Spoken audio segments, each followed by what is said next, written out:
Hello Patriots, welcome back to the Appalachistan Prepper. Had a big storm in Kentucky last night. You see our bottoms flooded, the waters went down a lot since then. We understand there's been a lot of damage and fatalities to the west of us, and we'll keep those people in prayer. As you see, we were planning on filming here today, but we had to do a little cleanup first, so that's just the reality of living in Appalachistan. But Benjamin Franklin said, "A man who would trade liberty for security deserves neither." So there ain't nothing wrong with doing a little work. So let's keep the victims of the storm in our prayers.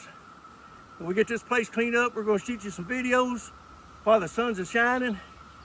Might get to hear the cicadas. We have a hatch off, so we're getting to see a lot of cicadas. But we're going to get ready. We're going to give you some new content this weekend. Just stand by, and we'll be right back. Welcome back, Patriots. We got that fallen tree sawed up and out of the way so we could use this area for a filming location this morning. Got some bad storms in Kentucky last night. Our neighbors over in Pulaski County and Laurel County got hit really hard, so let's keep those victims in our prayers. The last count I had, there were 20 fatalities in Laurel County and at least one in Pulaski County, and they're still trying to pick up the pieces over there. We're to the east of those folks, and we got hammered pretty hard right around here, but the water is going down, and it's a little bit windy today. I imagine it's the backside of the front that pushed all the storms through, so we're going to try to shoot anyway. If you hear a little wind noise, we hope you'll forgive us for that, but going to try to get some new content out while we have a few days off and the weather's not pouring down the rain. Anyway, you're going to say, well, Ocor, you wear that dew gear all the time, everywhere you go, do you never take it off? And the answer is, I don't always wear it. Sometimes I do take it off. And I'll actually show you what I wear when I'm working around the farm.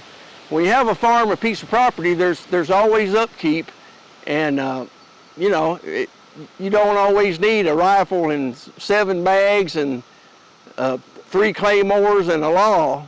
Sometimes you just need something, maybe shoot at a rattlesnake or a coyote, or somewhere to hang your Leatherman and your work gloves. So I'll show you what I wear normally when I'm here. We're just working around the homestead. So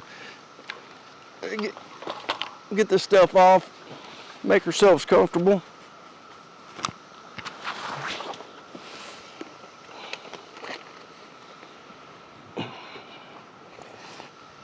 Now obviously,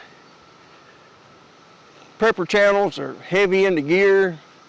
I've always been a gear nerd since I was a little boy. I save my birthday money up and they say, "You want to go to Chuck E. Cheese? Do you want to go? What do you want to do with your birthday money?" And I'd say, "I want to go to the Army surplus store."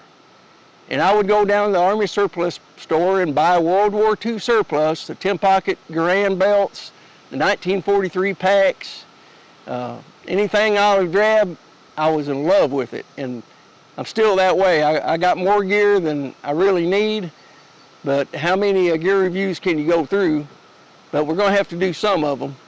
And but normally, right here's what I wear when I'm working around the farm. When I'm mowing, weed eating, making repairs, whatever the case may be. We'll go through this real quick. It's just a good old Alice pistol belt. Everybody should be well familiar with this. Got a couple extra mags. These are brand new. I found a source for some brand new Alice 9mm pouches, so I loaded up on those. In between here, I've just got a zip tie so I can hang my gloves off of it, because, you know, you never know what you're going to have to grab a hold of. I wouldn't wear these in any kind of a tactical type scenario, but for work gloves, hey man, the price was right, so that's what they're doing there. Always have my K-bar. I've got several K-bars. This one I've just got in the standard sheath. This is actual K-bar. One of the newer ones. I found it at a flea market. It was pretty rough shape, and I price was right, so I rescued it from the guy that had it and been trying to save it, put a little oil on it here and there and things like that. Got a pouch right here, probably the most used item on my work belt, and that is, it holds your multi-tool. Now, in one of the early videos, I said if you don't have a canteen cup, get one. And I stand by that. If you don't have a canteen cup, a GI canteen cup, you need to find one and buy it. And probably buy 4 or 5, because they're so versatile, they're indestructible, and you'll find yourself loving that piece of gear if you've not had experience with it in the past. Now, I'm a fan of the Leathermans. Gerbers are good. There's lots of different companies making them now. I would not go with some cheap China thing because the metal's just not that good. But if you get a quality multi-tool, you'll be surprised and amazed what you can actually do with it. I have some of the subdued ones that are in black that I carry on. I've got some vests. I've got on my Alice gear. I have a black one. I usually, use the black ones for when I'm patrolling and doing that kind of thing. But just out here working, it's multi-tool. Super Tool 300, I think is what they call it, but it's pretty rugged. It keeps my lawnmower going, keeps everything out and running. Don't have to run back to the barn and find some tools. If you can't fix it with this, you probably broke down hard. Packing it in a Gerber pouch because the price was right on that down to the flea market. And like I said, here in Appalachistan, we're going to use what we can get our hands on, use what we can afford. So it works, it does the job, good enough. Although I do hate Velcro. I have a deep, burning resentment for Velcro. I hate Velcro. I hate the way it feels. I hate the way it sounds. And mostly, what I hate about it the most is when this stuff wears out, your pouch is done. At least the old ones you could put a new snap in. But I digress. We'll move on from that. However, I will say Velcro, if you forget to close the pouch, it's kind of self-sealing. So I give credit where credit is due. I suppose it had its place. Maybe if you had Velcro and a snap, I think that'd probably be best of both worlds. Now, my sidearm here, you don't always need to be packing a rifle. I'm a rifle guy. I'm not a pistol guy. I'm more interested in rifles. I enjoy shooting rifles. Some guys are pistol guys. That's your thing. It's not me. But a pistol has its place, especially on a farm or a homestead. You don't always need a long gun out there in the way, bouncing around and something to keep track of and, keep it from getting damaged. So you can strap on your pistol belt, your work belt, whatever you want to call it, a couple extra mags. I like to keep a K-bar on mine because, sometimes you got to chop through a little thorn bush or something on your four-wheeler to get where you're going, or it has a multitude of uses. But the sidearm, this particular sidearm, is a SIG 226. It's the Mark 25 version. It's got the little anchor on the side, if that matters to you. But I have fell in love with the 226. I like them kind of old school, just regular iron sights. You can get multiple capacity magazines. I think this one's like a 20 rounder. I use Mec-Gar mags. Whenever I buy a new pistol, I immediately order 5 to 6 spare magazines. When you buy pistol magazines or rifle magazines, looking for a bargain may be the worst thing you can do. Especially pistol magazines. Buy high quality, original manufacturer magazines or Mec-Gar. I've never heard anybody complain about Mec-Gar. They don't endorse me. I'm just passing on to you. It's a quality magazine. In fact, Mec-Gar is made in Italy, and a lot of our handguns, the OEM manufacturer for the actual magazine is Mec-Gar itself. They just put the company's name on it, who they're making it for, but they make a lot of the OEM magazines. So with that, we'll leave this aside. And they're like, gee, old core, you got the Widowmaker pistol holster on your belt. Well, you can't make fast transitions with that when you're kicking indoors in Fallujah. Well, honey, I got to just admit, I'm 60 years old. Them days is long gone for me. I ain't kicking in no doors. There ain't one house out of 50 in Appalachistan that I can't turn into Swiss cheese from one end to the other with about 3 magazines from the hillside. So I'm not going to be doing any fast transitions. But what will happen, what is real, is when I'm out here chainsawing, or I'm out here working on the tractor, or I'm digging a ditch or whatever it is needs done here on the homestead, I don't want my pistol getting beat to pieces. So the flap holster is what I choose.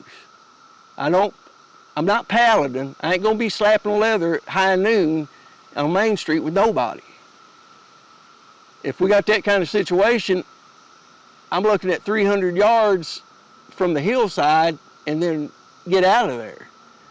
So that whole fantasy, or you know, maybe it's a reality for you where you live, I don't know, but here, when there's nothing but mountains and mountains and more mountains and woods and trees, I don't need to do fast transitions from my rifle to my handgun.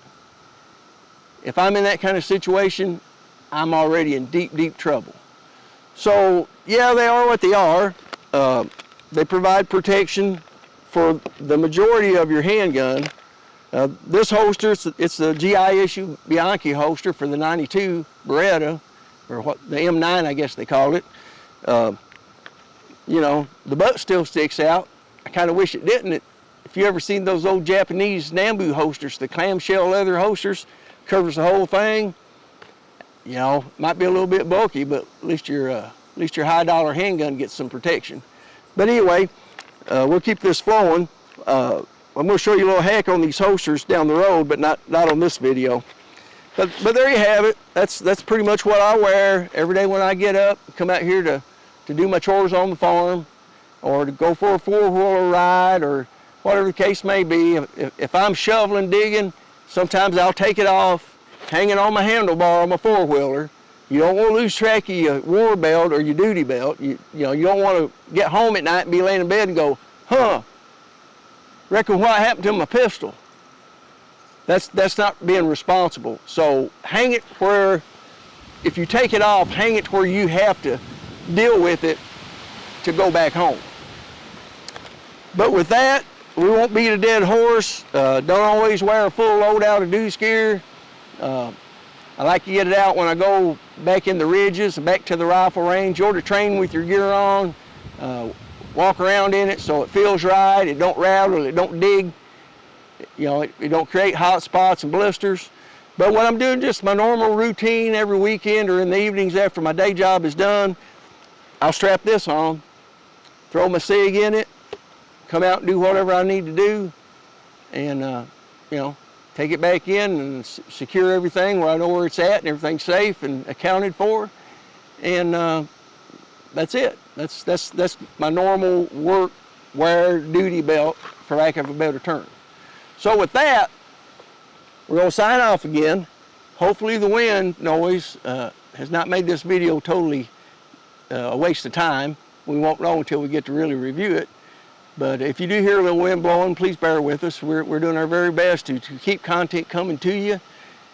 We're dealing with the elements, so we ask you to be slightly forgiving. We try to produce the best quality that we can, but it's always an uphill battle. So until the next time, Patriots, this is OCOR 1057 signing off. And remember, the maximum effective range of an excuse is 0 meters. Keep the faith, Semper Fi, and listen, we all have problems. We all have problems. Don't beat yourself up. Don't struggle. You have that burning desire deep down in your soul to push that like and subscribe button. Just push the button. Just push it. It'll feel good. You'll like it. And besides, you know it's the right thing to do. And always demand liberty. Till the next time, OCOR 1057 signing off.